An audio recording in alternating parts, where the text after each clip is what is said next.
Hello, everyone. I'm Jim Garrison, and I want to welcome you to day 185 of Humanity Rising. Humanity Rising is an initiative of Ubiquity University and over 300 partnering organizations from all over the world that arose last spring as we entered into the depths of the pandemic as an offering to enable people from all over the world to come together on a daily basis to share their experiences of the pandemic and to confer together as to how we can emphasize and scale different solutions that we're working on. And most importantly, how we can come together in the spirit of radical collaboration to ensure that the world beyond the pandemic is more healthy and regenerative and in alignment with natural systems and constraints. It's been a beautiful and wonderful journey as we've brought people in. We've had well over 800 speakers over the last 6 months. We broadcast out to people in over 130 countries. Humanity Rising has been a beautiful exercise in community building at a moment in which we have been challenged through lockdown and physical distancing and wearing masks and unable to exercise the most simple and historic ways of even greeting each other with a kiss or a hug or a handshake. Those are now risky. And that is really put into the global conversation how we relate to one another and how we protect ourselves as we build community. And that has been one of the meta themes of Humanity Rising. It's just simply how do we build our solidity as we go through an experience that is shattering the ways we've identified ourselves and the way we've related with each other. In this spirit, I want to invite you as we begin our program to just take just a minute, maybe 90 seconds, and center yourself in your body. Take a few deep breaths. Close your eyes and listen to your heartbeats. Place your attention on your heartbeat. In a spirit of gratitude and thanksgiving that you're alive. We're all alive at this extraordinary moment in the human journey.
Thank you, everyone. Now, with an open heart, and a heart full of gratitude for each and every one of you joining our session today. I would like to commence our program by saying that perhaps the most fundamental consequence of the pandemic on our global community is not only to stop our world and shatter assumptions about what it means to be normal, what it even means to be human in society, as much as reminding all of us that we're a long way from home. The human race has gone far astray as we've desecrated our environment, as we've desecrated each other, as we've relinquished our sense of accountability for the future, as we've given ourselves into mass consumerism and crass development of products that we don't need, as we've surrounded ourselves with television and social media that is spewing out fake news and delights of delusions and the divisiveness of race against race.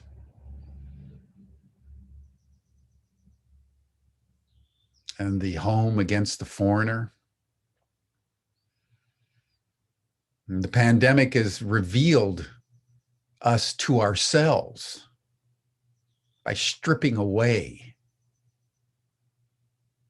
who we thought we were and what we thought we were doing.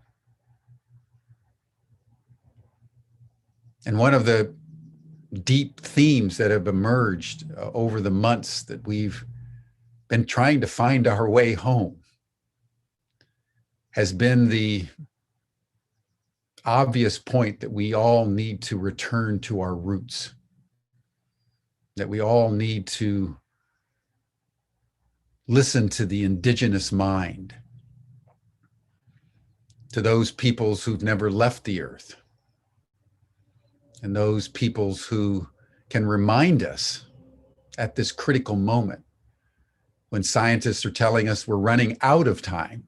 Such has been our dereliction of duty to each other and to the larger ecosystem, that there is a pathway back home. There is a way forward, starting where we were in our origins, that if we recover, we can secure a future that's worthy of our children under the fourth generation. So starting on our opening night, our first voice was the voice of the Indigenous elders. Periodically through our sessions, now over 185, we've listened to Indigenous voices. And I want to invite today, in that spirit, Chief Phil Lane, who has been a voice of Native Americans here in North America for many, many years, a member of the Enlightening Dakota Chickasaw Nation, an honorary chief who over decades now has spoken deep truth to power. So Phil, it's a pleasure and an honor to welcome you here. And I thought a good way to begin our dialogue today is to simply hear from you your story of what it was like being a Native American here in the United States, and your journey into your spiritual awakening and becoming an honorary chief, and then we can expand the conversation from there. Yes. Well, first of all, Jim, I want to extend to you a very warm handshake and embrace.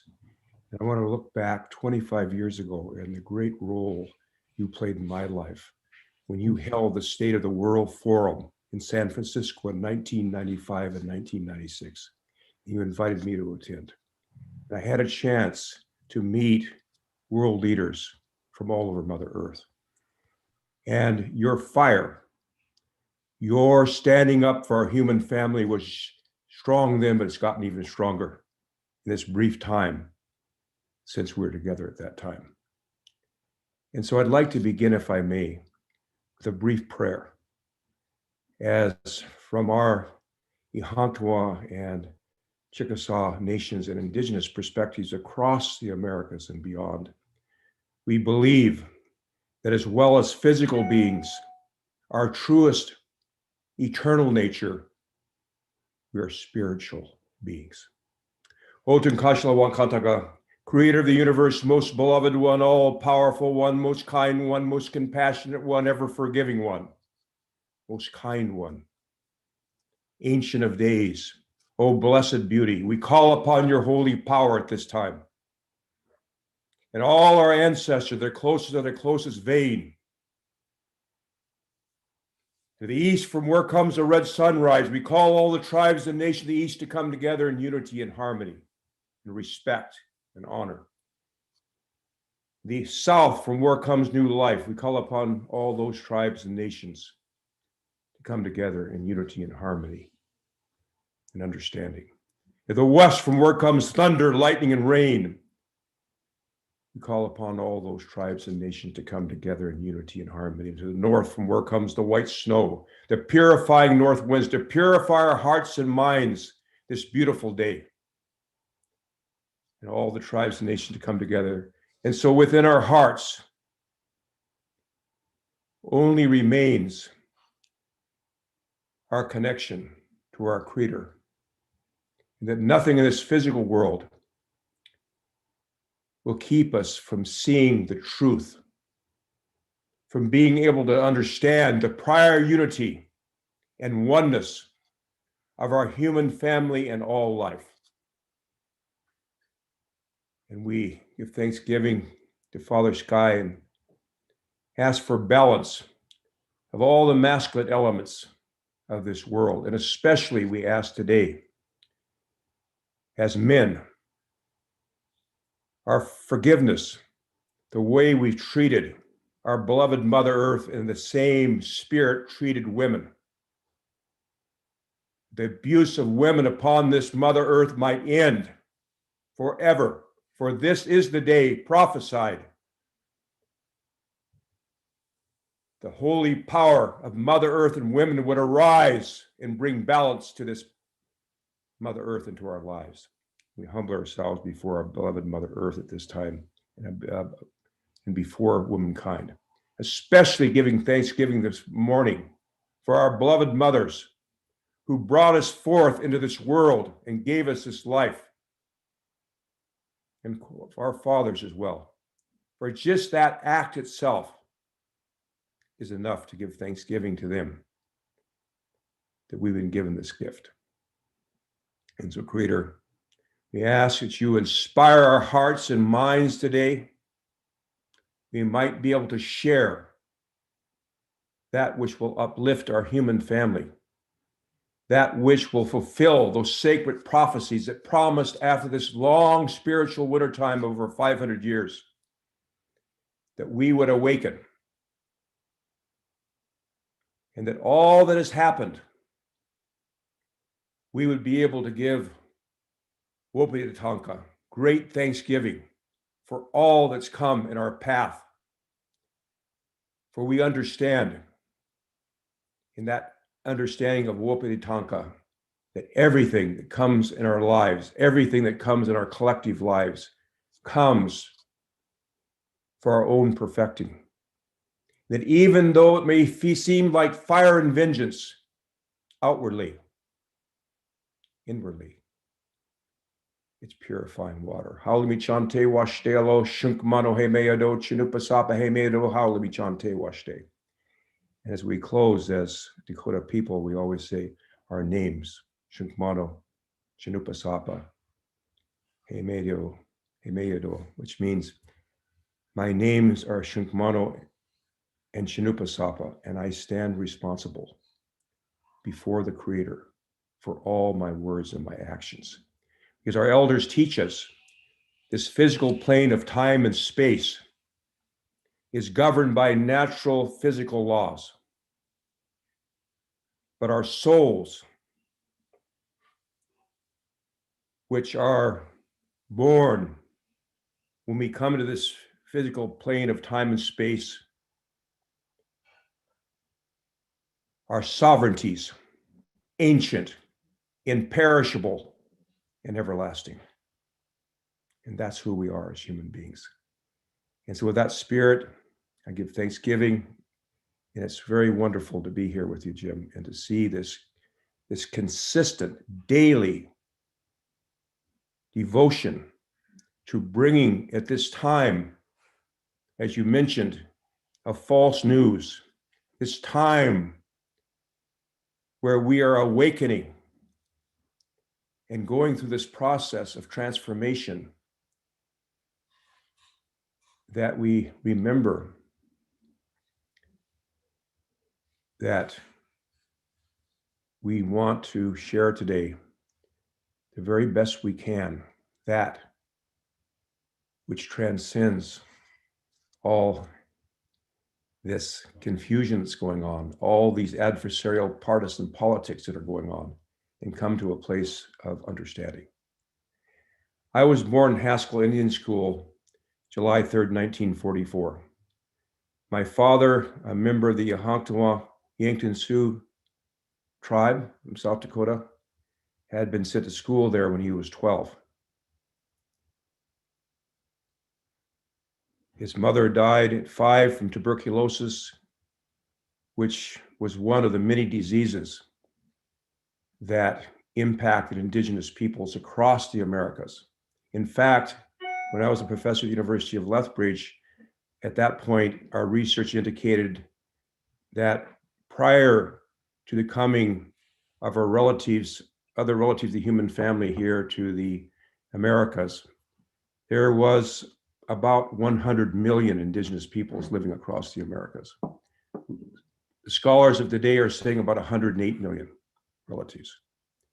And of course, by the 1700s, because of disease, because of viruses, actually, we've been reduced down somewhere to around 10, 15 million Indigenous peoples across the Americas. But even though this happened, our prophecies promised that after these 500 years, these 500-year winter time spiritually, there would be a great spiritual awakening. And our Indigenous peoples, not because of our earth suits, not because of the skin color, but because those of us of the human family that no matter what, held on to our humanity, held on and understood the reality of our being was spiritual, that we would awaken and become so illumined, we would help enlighten all of our human family. And so, being born in Haskell Indian School,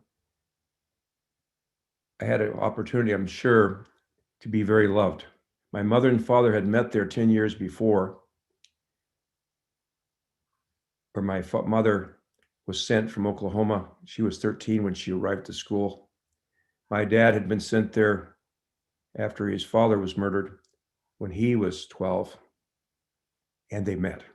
And I remember my father always saying when he saw my mother coming onto the campus, he said, "You know, son, when I saw your mother arrive, I said, that's the woman I'm going to marry." And sure enough, 10 years later, he decided to go because he didn't have the horses that he said you would usually when you wanted to express your love. We were the ones, men gave the dowry. Women did, and we did. And you'd like to bring lots and lots of horses. The more you gave, the more you could express the love and devotion you had for your beloved one. And so while he didn't have horses, he went and got a degree in forestry from Oregon State University and saved $2,000. And so in October 1943, he came to Sulphur, Oklahoma, and he arrived, and he always would say, he said to my mother, "I've come to claim what's mine." she would have another story and say, "Oh," but sure enough, they were married then, and 9 months later, because he was off had a leave from the Navy. He was at Pensacola Naval Air Base during World War II. 9 months later, although he was still in the military, I didn't see him for 9 months after I was born, I arrived to this world. And I was born at a place called Haskell Institute, Haskell Indian School. It was a school that had been set up along with Carlisle. Right after Carlisle, where Jim Thorpe, of course, made his greatness as a probably the finest athlete ever in the last century. In Haskell there, they set up a school. Of course, the purpose of these schools was to take the children of the leadership of the indigenous tribes and nations and bring them there for the purpose of assimilation. But of course, what happened was they brought all these tribes and nations together, Carlisle, Haskell, Chilocco, other schools. And rather than, yes, there was certainly a assimilation process of cutting the hair and forbidding our languages and so forth. But under this oppression, we became relatives. And so you had the relatives coming from the Dene people, called Navajo, but Dene people, the people. You had relatives coming from the northern tribes, the Yakimas, Umatillas, Nez Perce. You had tribes coming from Oklahoma, Choctaws, Arapahoes, from all over coming together and under this process in which was run by the US military to try to assimilate. Instead, they, under this oppression, became what we like to call relatives. In fact, one of our teachings says, I really love, it says, "You must not rest until you make everyone you know a brother, sister, mother, father, aunt, uncle, niece, nephew, grandfather, grandmother, grandson, granddaughter. If you do that, you'll know exactly how to treat them." And so I can remember back as a little boy, going to powwows and, being there on the campus. My father did come back after 9 months to see me. It was towards the end of World War II. And that was kind of the beginning of my journey. And my father was raised by my great-grandfather, Tipi Sapa, Philip Deloria, hereditary chief of the White Swan Dakotas. And that's why, in 1992, at the John Denver's event, the elders gave me the ceremony and recognized me as a hereditary chief. Which, by the way, I can tell you, at the time when my father told me this, I said, no, I don't want to do that, because I know that if you do that, especially because, it was the policy of the United States government to separate us. For instance, if you were a mixed blood, I'm a mixed blood. Mixed blood means both my parents are half-breeds. This is the terminology that came into the world of the United States. It's different in Canada. It's all this blood quantum thing. And they did the same thing, by the way, with our African-American relatives. We had one little tiny bit of African blood. They would this whole thing about purity. And so, for instance, if you were a scout, a full blood who was out scouting for the military, you got paid 5 times less than if you were a mixed blood or a half-breed. And I call it now a hybrid. If you were a hybrid, you got paid 5 times more. There was actually an act by the US Congress in 1982 that made it so if you were a full blood and had surrendered and so forth, and attended a ceremony, you would lose your rations for 10 days. Now, if you were a mixed blood or a half-breed, or I would call it a hybrid, if you were a hybrid, they jailed you for 2 weeks. And of course, this kind of policy was meant to separate us. And you still see it played out today. And that's, like you said, this whole thing that's going on today, where our human family is being set against each other because of our skin color. And, from my understanding, the soul, the qualities of the soul, memory, abstract thought, creativeness, rationality, all those dimensions that make us human are qualities of the soul, not the body. And the soul has no ethnicity. The soul has no gender. It's a reflection of the oneness of our Creator. And so, just like we grow our spiritual arms and legs and eyes and ears within the womb of our mother, veiled from this incredible world we're sitting in right now by the womb wall, as we grow our physical arms and legs and eyes and ears, not even realizing the incredible world that we're growing into and being prepared for. And of course, in a certain amount of time, after we do our isometric and kick around a little bit and so forth and so on, we make our journey into this world. And we leave behind our womb suit, so to speak. And we emerge with our new earth suit. I call this my earth suit.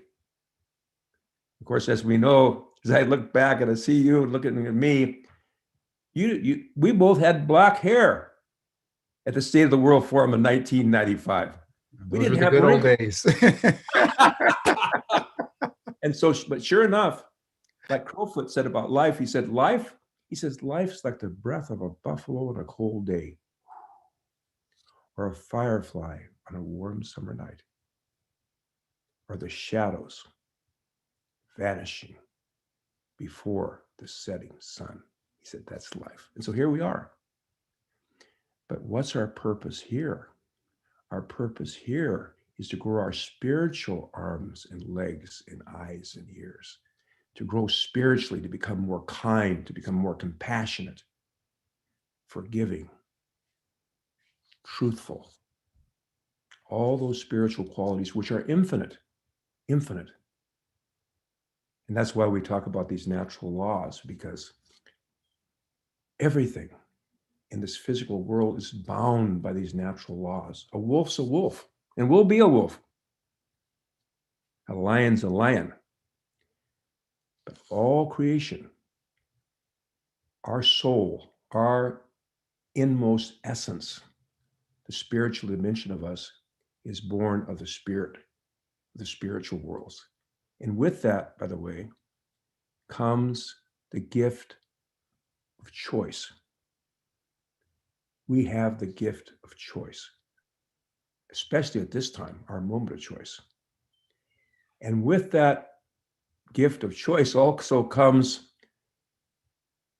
the consequences of our choices that we have to face, which were so beautifully outlined by you when we begin this.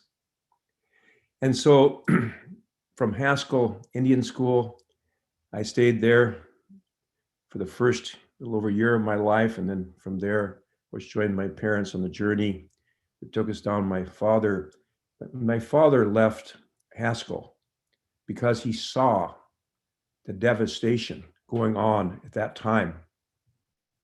He said, son, I didn't want you to lose your wildness. He told me this. He said, I didn't want you to lose your wildness. He said, so he purposely took our family and we lived away from society. I remember growing up in a little place called McNairy, Oregon, Umatilla, Oregon, where he had hitchhiked with his good friend Boots LaCourse, member of the Umatilla tribe, from Haskell when he got 17, and took us to the Northwest. And of course, we'd make our yearly pilgrimage back to the Standing Rock Reservation where my father was born, in a little place called Wakapala, South Dakota, to the Yankton Sioux Reservation where Hontoa, where actually my great-grandfather Philip Deloria came from, who raised my dad, after his mom died from tuberculosis and so forth. And so I really thank my father and my mother, my beloved mother. But my dad always said they were like two peas in a pod, and that's true. To my father, in the Dakota language, the name for your wife is the greatest woman. And the name for your husband is the greatest man. And so to my father, my mother was the greatest woman. And of course, for me, I really didn't have any idea about academic things, but I did love athletics. That was where I could get down to it. And it was really my inspiration, my father telling me stories about Jim Thorpe, John Levi, Louis Weller, all these All-Americans who, by the way, Thorpe played General Eisenhower. And I'll tell you what, Haskell gave West Point quite a lesson when they played. So that's Jim, a little bit of my background, my early background. The dimension of about being a hereditary chief.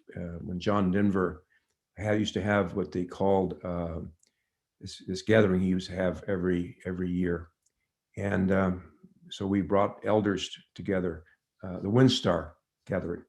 So I was invited there, was given the WinStar Award, and we brought together about 40 members of our Four Worlds Elders Council, and they visited together and say, we'd like to recognize your lineage for the service you've given. I said, at the time, especially, if you see me, I could be, and that was a good one too, because I was given the name Shunkmanu when I was 12 by my grandfather, Strongheart, Chantewashte.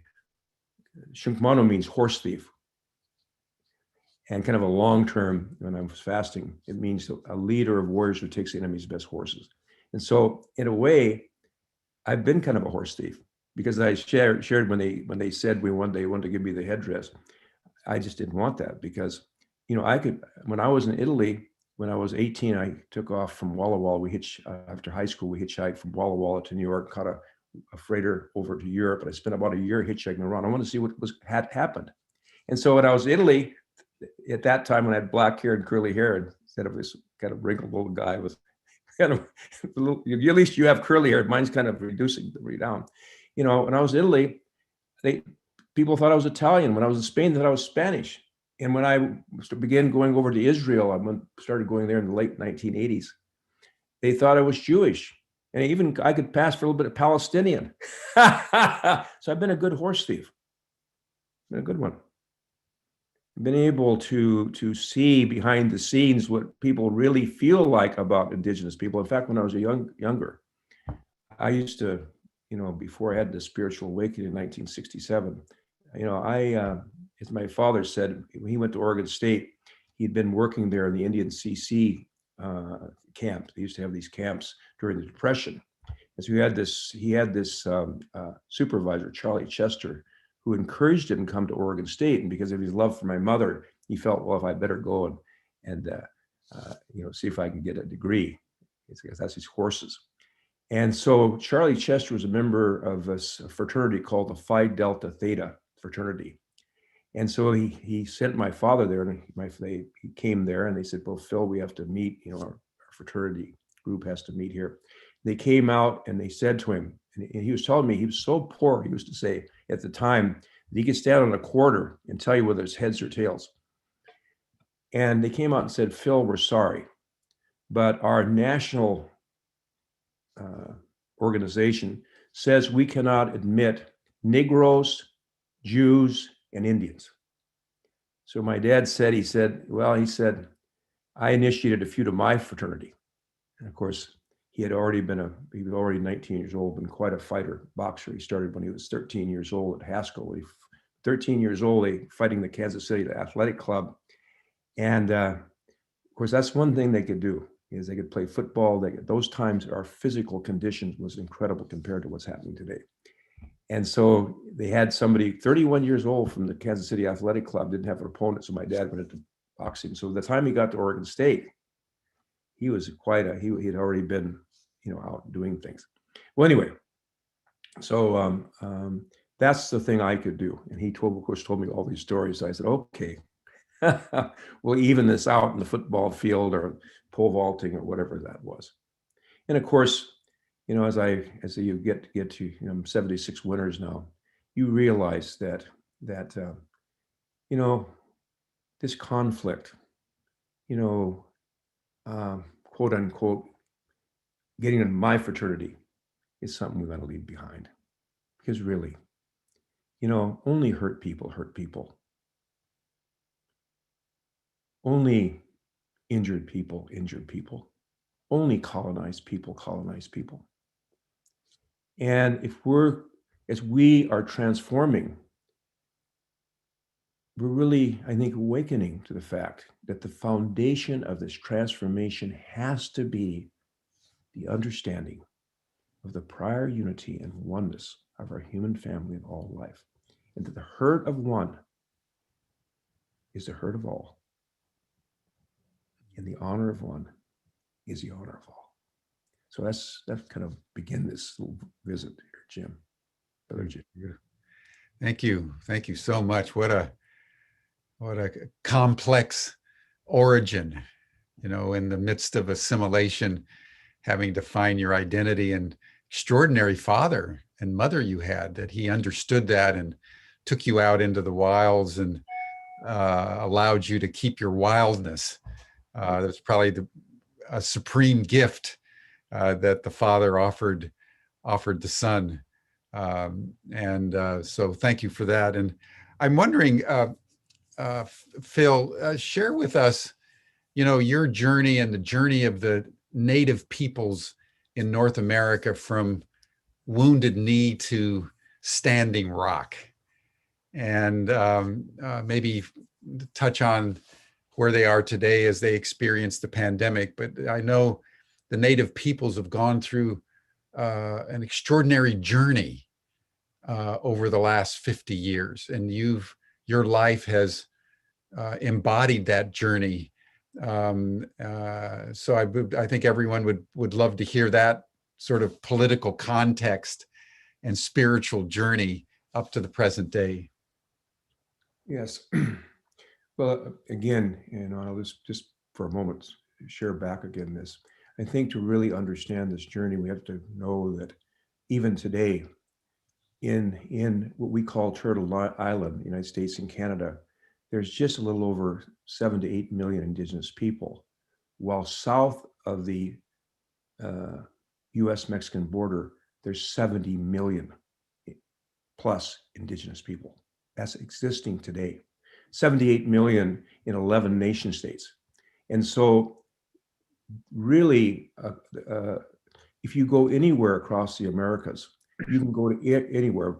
We had an institute in Panama for quite a number of years. So I got a chance. In fact, I've got a chance probably to have prayers with most, at least, tribes and nations across the Americas in a general sense. And you find we have a common understanding of what I've shared here, of the oneness of all life. Of course, all the tribes honor the four directions: Father Sky, Mother Earth. So there's a common connection, and that's why today we have been able to come together, and now we've linked together 78 million Indigenous people digitally. It's fledgling right now, but it's emerging. And our goal in 2021 is to really connect together the first digital nation on the face of Mother Earth. 78 million Indigenous people, the youngest population, by the way, in the Americas. the fastest growing population in the Americas. And by the way, a population that really, really is understanding and connecting through the everywhere spirit. In fact, in 1975, a group of young men and I were seeking out our elders. And we heard about these two elders, Eddie Belrose and Abe Birdstick, at a place called the Sweat House Lodge in Corvallis, who were there sharing prophecies and had brought the Sweat Lodge, the Inikaka, which means to renew a new breath of life, to be used for the first time in the treatment of alcoholism, and drug abuse. And we went there and they shared many prophecies with us. They shared with us a talking circle concept, of which from there it spread many places. But one of the things they shared with us, they said, someday, just kind of share it in the best words I can. Someday you young men will see the everywhere spirit be physically manifest on the earth. And when that day comes, you're going to be able to see people before you from the other side of Mother Earth. And they went on to describe in detail the internet. In detail. And so even though I never learned to type, I mean, this is a foolishness when you grow up. This is sexism at its height, because we believed at that time that women typed and we dictated. I'll tell you, I found that out pretty fast. Of course, my mother made sure I understood that fact was not true. And so here we are with this internet. So let's fast forward. Of course, we know that the Constitution of the United States was developed based on the Iroquois Confederacy. There was actually Onondaga members of the Iroquois Confederacy, representatives of the peacemaker, great peacemaker, when the Constitution was developed by the quote unquote founding fathers. They told them there, from the accounts I have from dear Sister Diane Longboat and others, that they told them that you can't build this without women. Women played a key role in the Iroquois Confederacy. If you did not behave yourself, they would dehorn you. That is, they would take away your chieftainship. They had that power. As well, they also understood that true democracy, which involved the participation of everybody, wasn't going to work. If we think about it, when you have just Protestant, white male landowners only, and you leave everybody else out, including women, which are the foundation of life, our very mothers who represent Mother Earth, it's going to fall to pieces eventually, no matter how much material power you have. And of course, we see the greatness that came here because of the incredible physical resources. And this was, in fact, what occurred when the first relatives came here. And I say relatives because we're not this earth suit. We're spiritual beings way beyond these earth suits. And so when the relatives came seeking freedom, seeking a way to leave behind the oppression, the poverty, that which our relatives went through in Europe, and our souls also as one soul certainly had to go through, of all the plagues and the Reformation and all these different things, the burning of people because of their connection to their indigenous background. They call them witches. And by the way, 1/3 of those 12 million or so people that were burned up were men. They're just not women, we're men. They destroyed as best they could. Churchianity, by the way, I'm going to clarify that.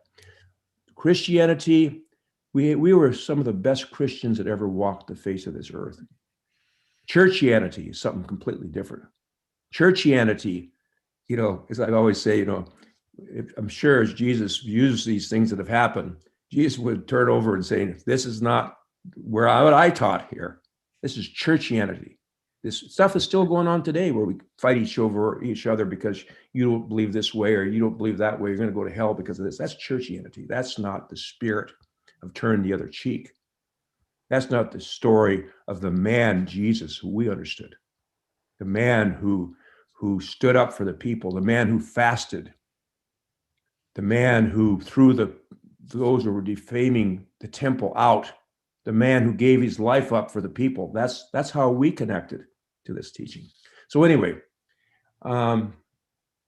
there's probably the best book if people want to really read this. My uncle Vine Deloria Jr., he gave a comment on D. Brown's Bury My Heart at Wounded Knee.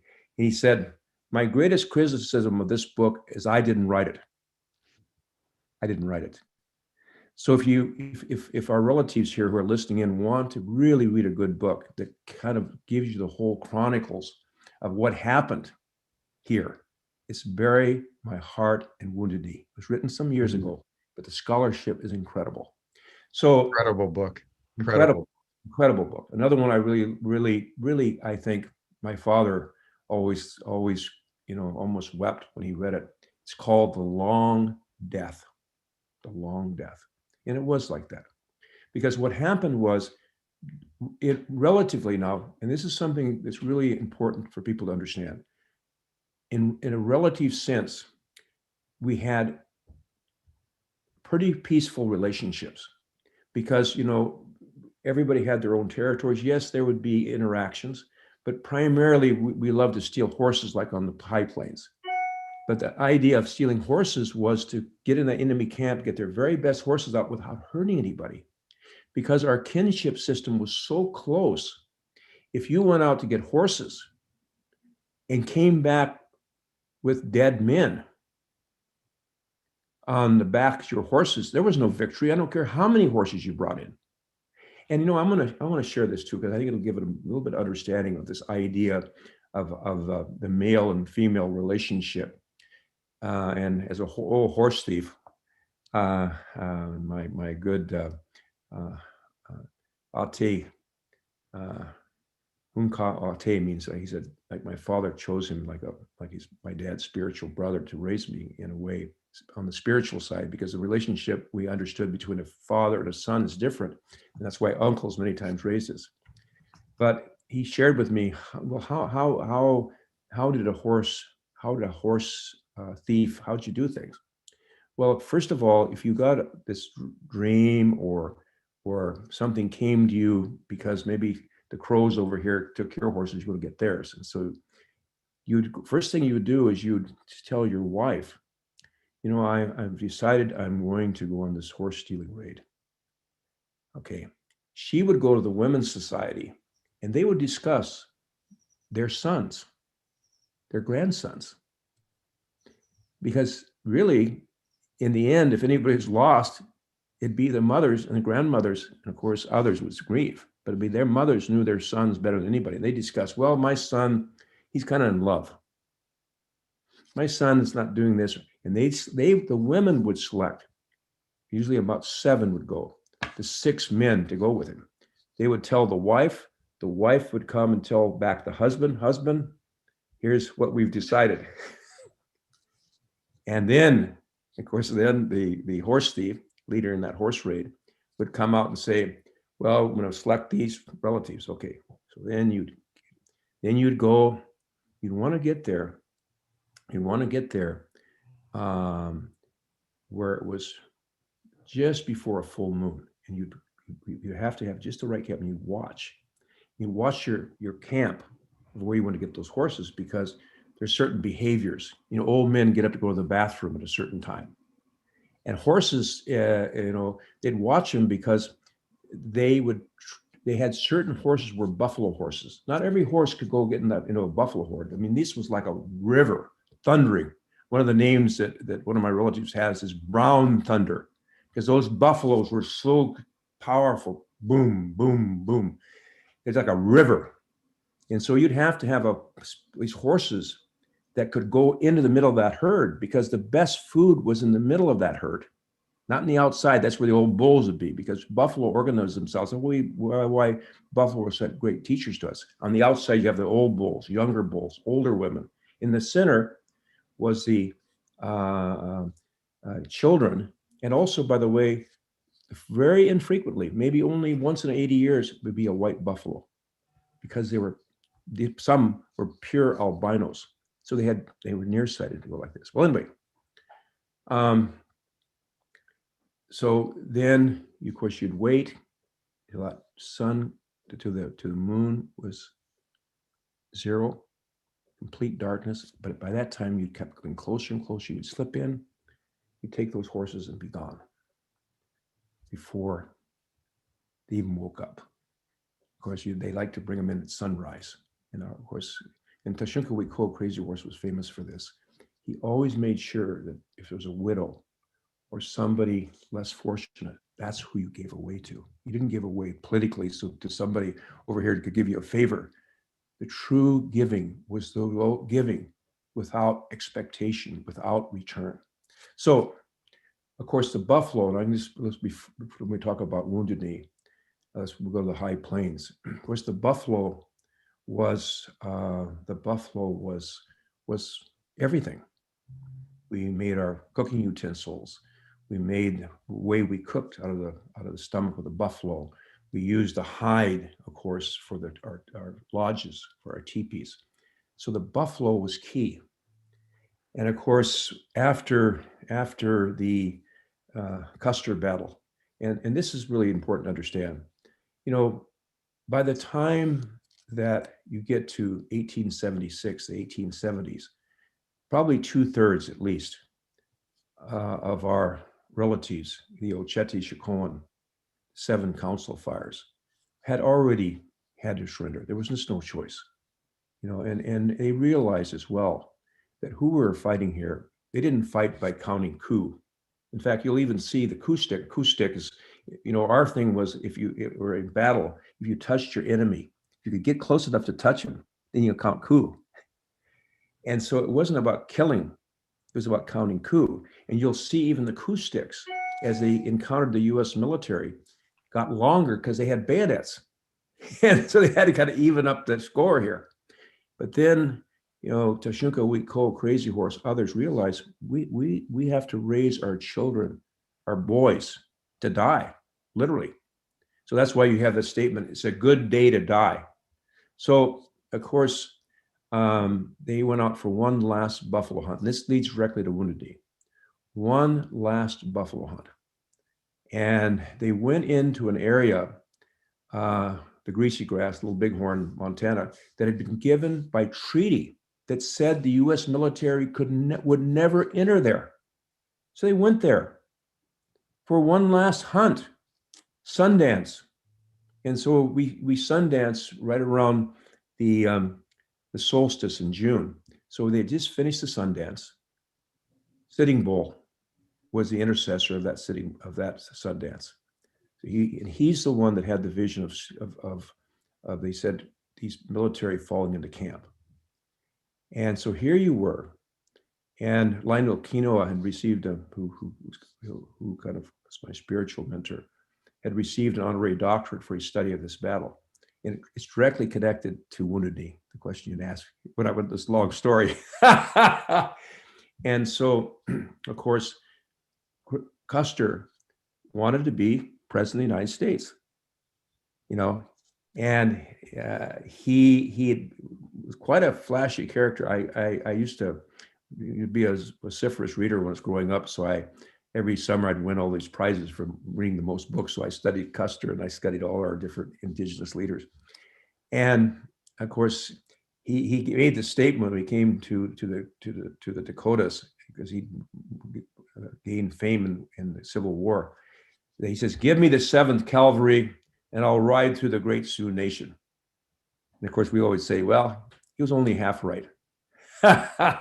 Anyway, so here he was, and he had already carried out these massacres and just massacred people. So he was not very well respected.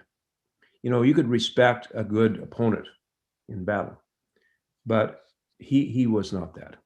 And of course, it's understandable as well, because he brought up in a society that believed that our indigenous people were less than human. and so forth and so on, as we believed and was taught about our relatives with a black skin or anybody else that wasn't, not only just white, but unless you were Protestant whites. And then even then, unless you are particularly Protestant white, or then on the other side, well, unless you're Catholic or whatever. So, of course, he went into that battle very foolishly. And, we're talking about one of the greatest encampments, because we not only had the Oceti-Sakowin there, we had Arapahoes and Cheyennes there. And so he sent his brother one way around to hit him in a pincher in a way. So he'd come around this way, and he had Reno come this way, and then Custer came down right and hit the center of the camp. Well, what happened is that, of course, he got down there. We figured he was probably killed right off the bat. The story about him standing in the center and the last one dying is just not true at all. And so what happened, of course, was that they literally wiped out the 7th Cavalry. And it was the greatest military defeat to this day in terms of a complete wipeout of everybody, including this. He wasn't quite a general at that time. But, and so you go fast forward to Wounded Knee, December 29th, 1890. Who did that? The 7th Cavalry, the reformed 7th Cavalry, who, by the way, also were the ones who were eventually convicted for killing all those South Korean relatives under that bridge in the Korean War. They're also the ones that led the attack into Iraq, the shock and awe. Who was leading that? The tanks? That was the 7th Cavalry. Mm. You see, so the 7th Cavalry, there was a reason why they slaughtered all those people in Wounded Knee. That was a revenge of the 7th Cavalry, Custer's old unit, to make sure they settled the score. And so, of course, from there, especially the Oceti-Sakowin was really severely punished. In fact, if you were involved in that battle, they, clear in the 1900s, could imprison you. And there was a lot of revenge. And so after the Little Bighorn Greasy Grass fight, the U.S. Congress passed the Starve or Surrender Act and purposely wiped out the buffalo, wiped them out. I mean, we're talking about over 60 million buffalo reduced to less than 1,000, because they knew they knew we'd starve us out. And of course, that's what happened. But I got to say this. We have, yes, any fool in these circumstances dealing with the people you're dealing with would physically surrender. But we've never, ever spiritually surrendered, ever. Because our prophecies promised that after this long winter time, we would awaken, which we're doing right now as we speak. And of course, we go on until the awakening at Standing Rock. And that's perfect place. Because on one side, you have Wakpala, the people of Chief Gall, a major player in the Custer battle. He was very deeply wounded. My grandmother told me she knew him. My grandma Martina Sherwood knew him before he died. She said he had great big hands. You could see these bullet holes. So kind. On the other side, there in Standing Rock, is Sitting Bull's camp. The Hunkpapa, both of them are Hunkpapas, are Sitting Bull. So the two major leaders of the Little Bighorn Greasy Grass battle were right there from Standing Rock.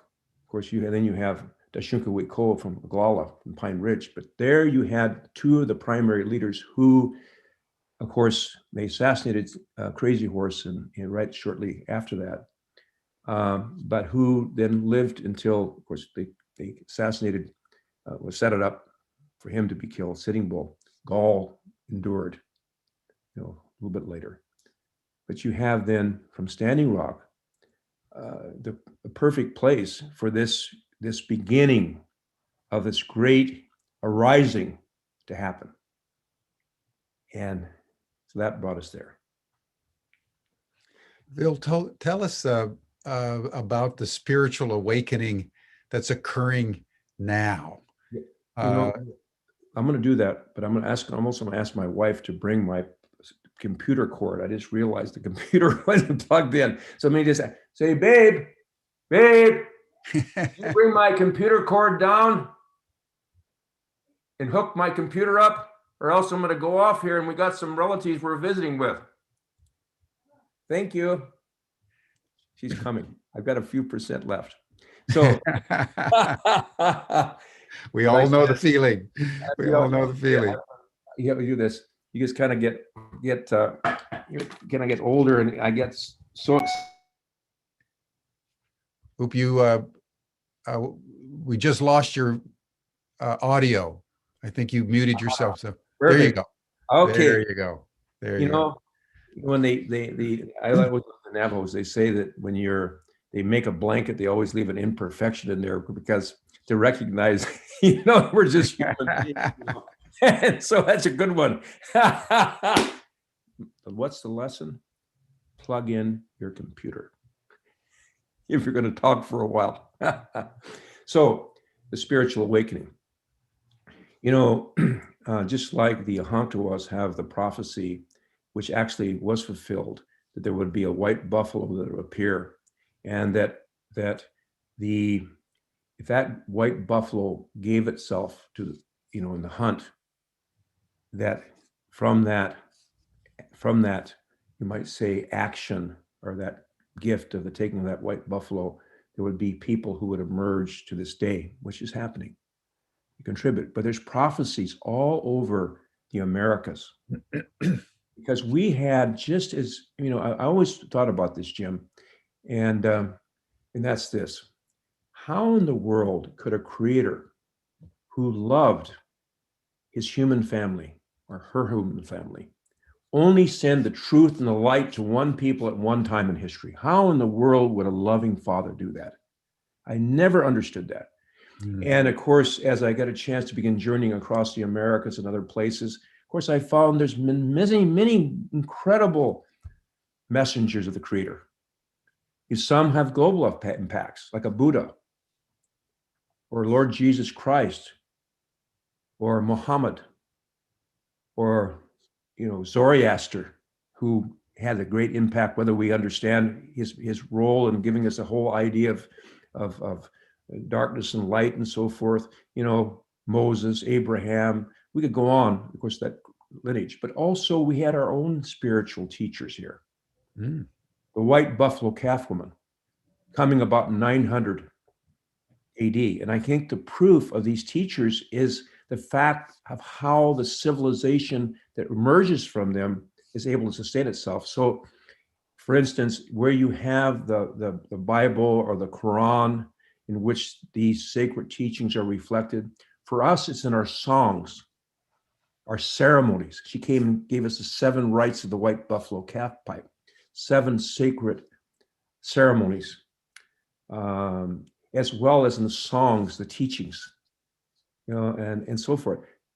So here is this woman who appears, and the story is reenacted in all our sun dances, and there's hundreds of sun dances today, different places. And so her story is reenacted. That was 900 AD. But you see these sacred words, these sacred teachings. There's one song, and I don't know that many songs. No, my mom and dad spoke English. My dad spoke Dakota, Lakota. I've tried to learn. He tried to teach me, and he did teach me the concepts, spiritual meaning. But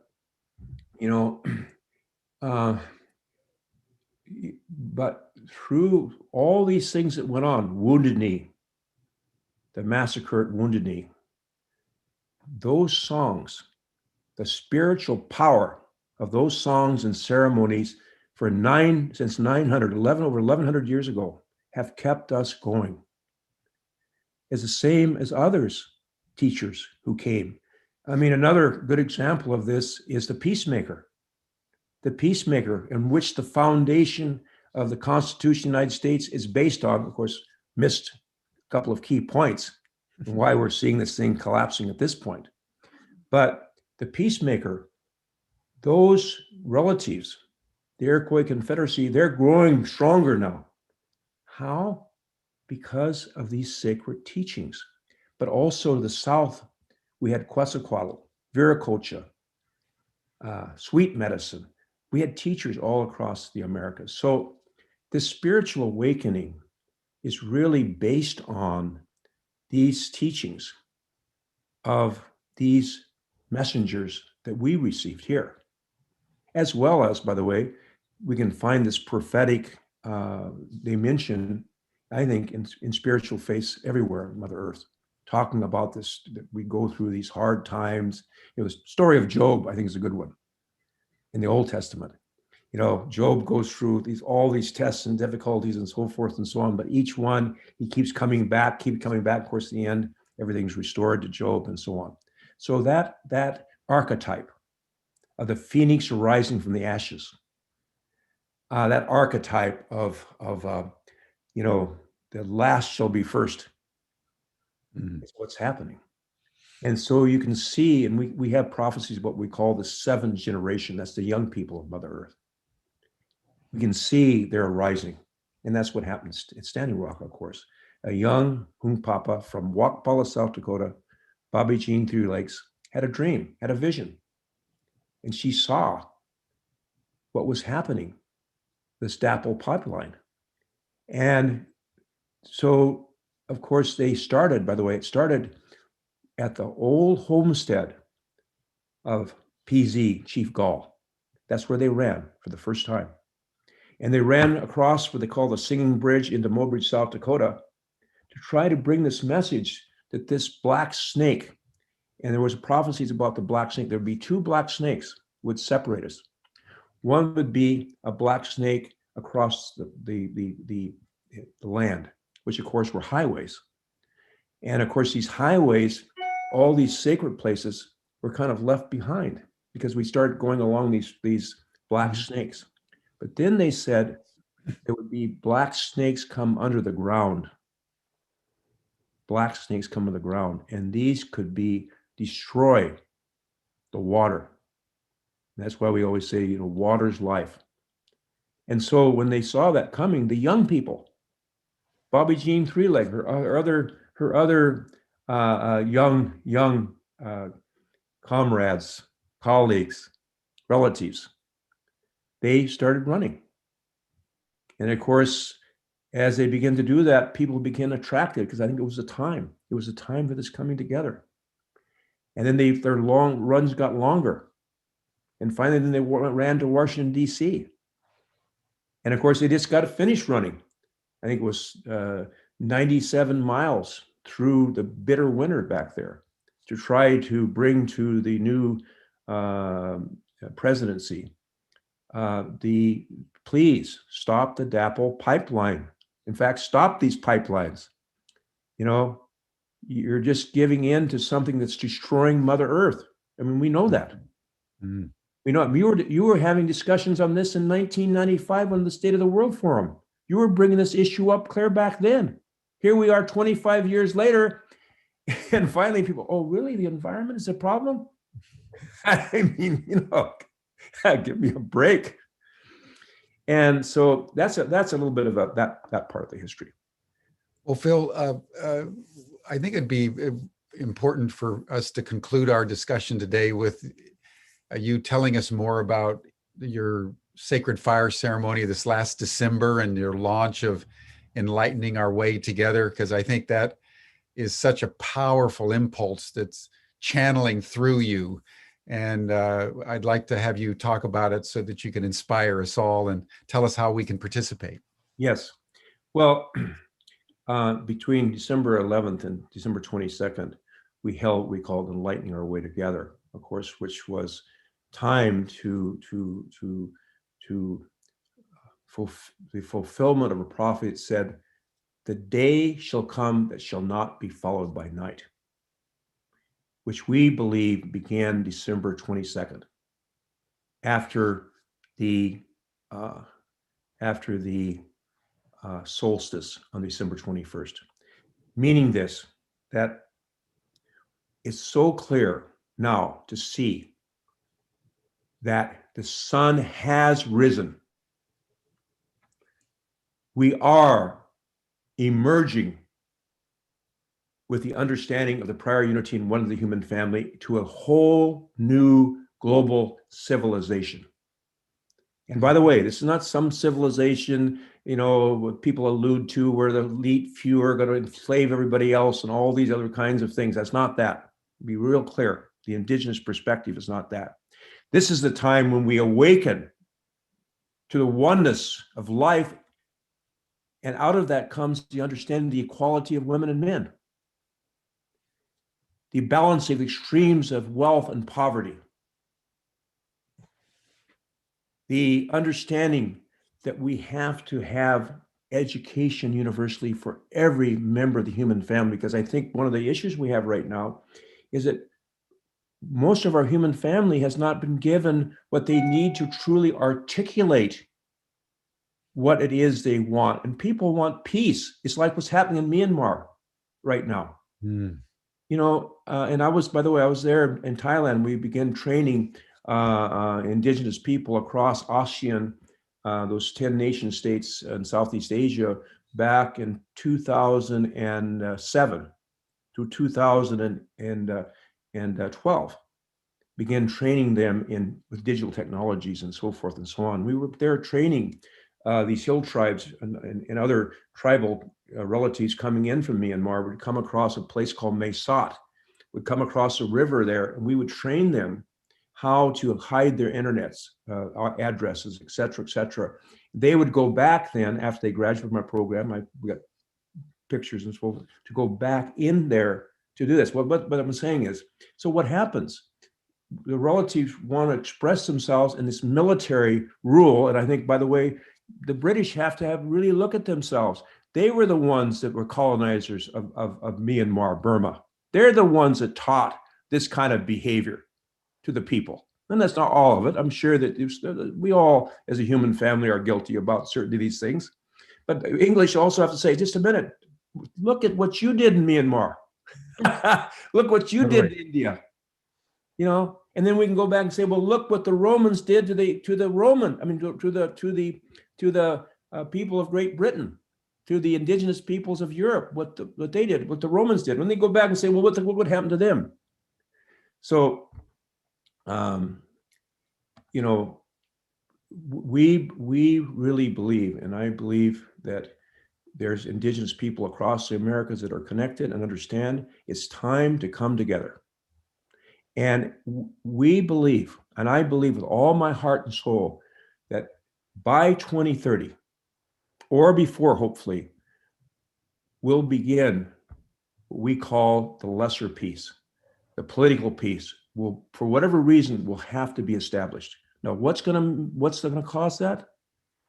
But I can see, and I'm sure you can see, that the only way for us to survive as a human family is to come together in unity and diversity. And so that's what we say, the day that shall not be followed by night. That's where we are. And that's the way we need to act. And we need to set aside as best we can this false news, these partisan politics. I don't think they're going to take us anywhere, personally. What our elders have said this, and I guess I can conclude with this. They said, and we have these 16 principles for building a sustainable, harmonious, and prosperous world. We began putting together in 1982 and completed 12 years later. And it said, the 15th principle says this: stand in the strengths you have, stand in your spirit, stand in truth, stand in love and compassion and justice, and move to the positive alternative you wish to create without giving away your energy fighting the negative. And that's where I believe we are. That's what enlightening our way together. And that's why coming the spring the spring Equinox. we're having what we call the equinox spiritual offensive. And we're moving forward on a number of initiatives. Of course, one is yours leading so beautifully. You have been consistent every single morning. I can't believe how many mornings you've been up and bringing this discourse, because everything's happening so quickly.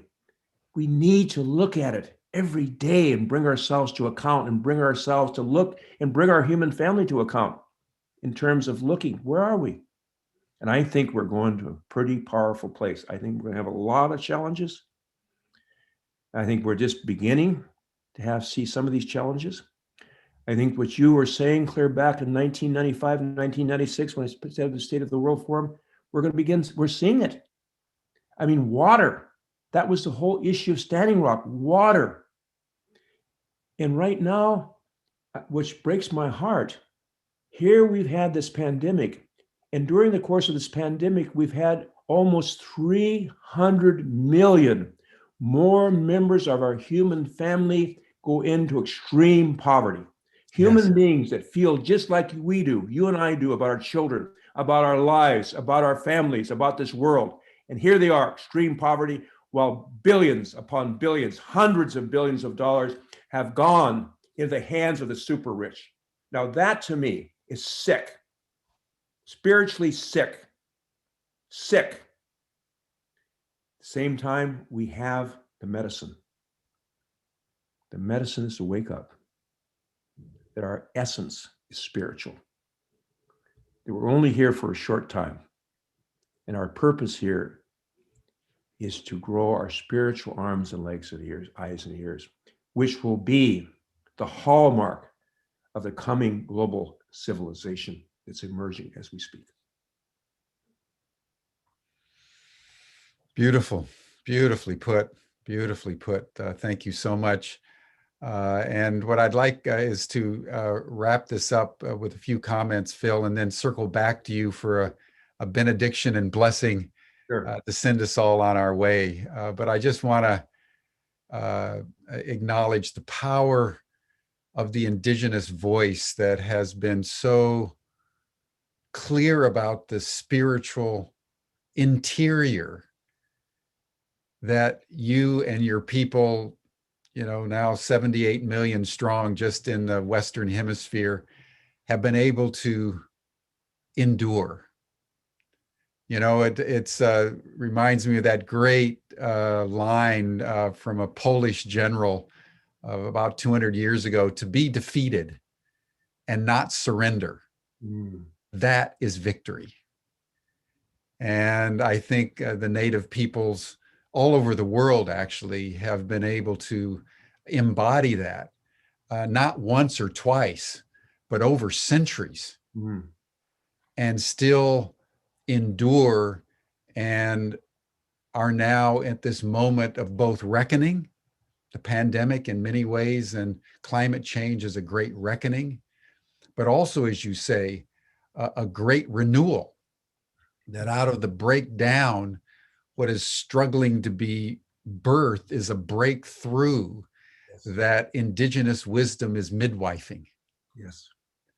And so I'm very excited to hear about this spring spiritual initiative on and around the equinox. I'd like to think through with you how we might be able to promote it around the equinox, so that all of us can, at this crucial time, when the contradictions in the world, more and more poverty and more wealth being concentrated into the billionaires, and we live in that great contradiction and, I would say, distension of the global polity, both human and ecological. There's not a square millimeter of nature left that hasn't in some way been polluted. Yes. And in and through that, we constitute sort of an Ariadne's thread, a red thread of consciousness that remembers the ancient wisdom and is struggling step by step, day by day, and choice by choice to illuminate a darkening world.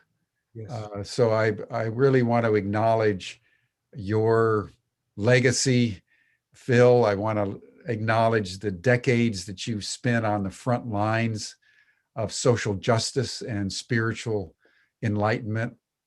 I want to honor and recognize the extraordinary work you've done as an activist, because spirituality in our time cannot be in the recess of the heart. Yes. It has to be manifested through our hands in the world, struggling through adversity and obstacles of one kind or another to sculpt the future that we know is possible, but in a way that's real and tangible. And that's why it was so beautiful to see the gathering at Standing Rock a few years ago, where they just, with their bodies in the winter, surrounded by the police, stood and refused to leave. And that ignited, I think, a spiritual renewal. That even though in the end they took their teepees down and moved on, they had lit a fire in all of our hearts of just passion for justice. And it's been the vulnerable people and the people that have been the most oppressed that have led the way. And that is how the meek will inherit the earth. So I just want to thank you for the torch that you've carried for many, many years now. And in that spirit, everyone, I'd like to ask Phil to provide us with a final blessing as we go about our way. Beautiful, Phil? beautiful, beautiful. And Jim, I just want to say, as I look back these 25 years of enjoying this morning, thank you for what you said. But whatever spiritual qualities you see in me, unless you had them in me, in you couldn't see them in me. Anything I had to say that made sense, if you didn't already understand it, you wouldn't understand it.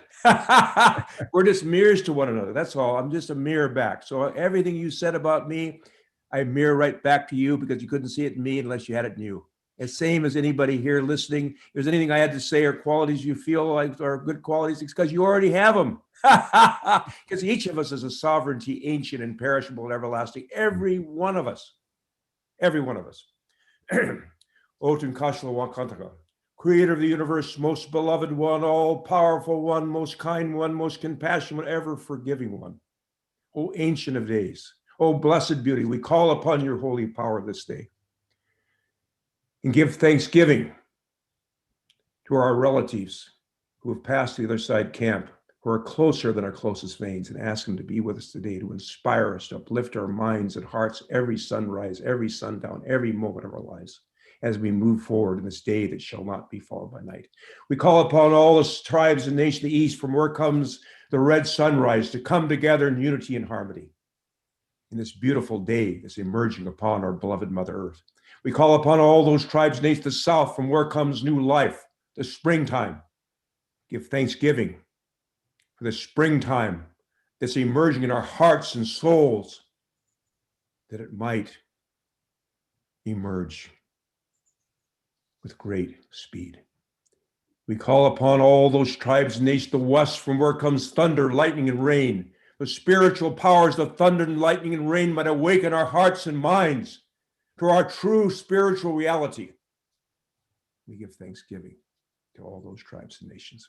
In the north, from where comes the white snow, the purifying north winds, to purify our hearts and minds, so nothing is within our being except the oneness of the holy and everlasting Spirit underlying all life. And we humble ourselves and give thanksgiving to Father Sky. We especially ask today, on behalf of the men who walk this earth in such awkward ways that have brought us here to this day, especially the elders those my age and older, around my age and older, because we have a direct responsibility for what we find today in the world. We do. No one else here but us needs to stand up and take responsibility for where our young people find themselves, because we have been, with our own free will, making these decisions. So I ask we might, as all the masculine elements of life, might respect and honor our Mother Earth. That the oppression of women might end forever upon this Mother Earth.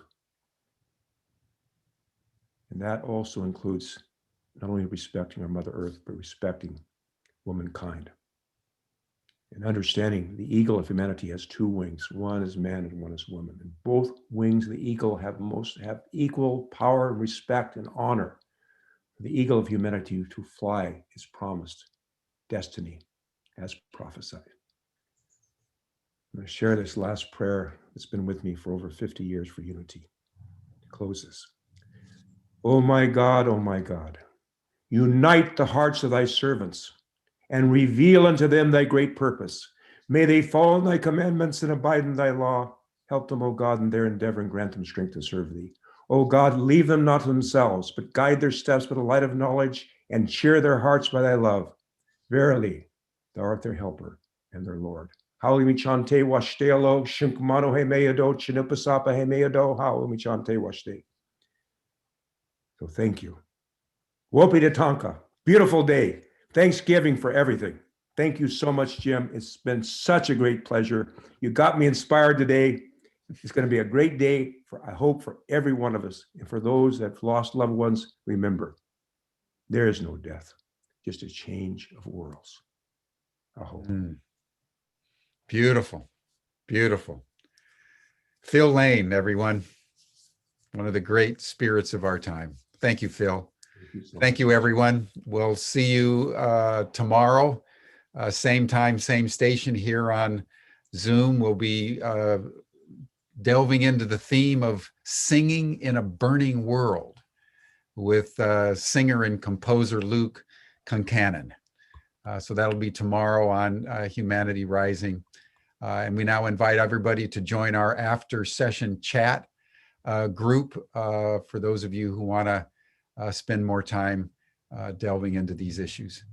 Thank you, everyone. We'll see you tomorrow. Thank you, Phil. Beautiful, beautiful session. Bye-bye.